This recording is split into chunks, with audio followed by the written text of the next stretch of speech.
This guide will walk you through the process of accessing and generating counter reports in SAE Mobilus for administrators. Check to make sure you are logged into your institution's or company's subscription and your individual administrator login. You can see on the upper right if your institution or company is listed. Also check to make sure you are logged into the My Library individual login. If either are missing, click on the Login button on the upper right to log in to both your subscription and individual accounts. Click on Subscription on the left of your screen. The subscriptions you are the administrator for will be listed on this page. Click on the subscription that you want to generate the reports for. Note the start and end dates. You can only pull reports for dates included in the active subscription. Click on the drop-down box to select which report you wish to run.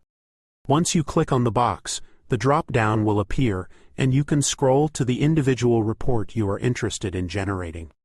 Select the start and end dates for the report. Again, remember that the report has to be within the current subscription period. Select any options you wish to use to filter the report.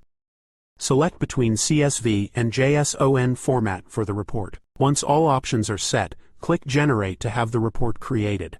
It will be downloaded to your download folder or to where you designate in your browser.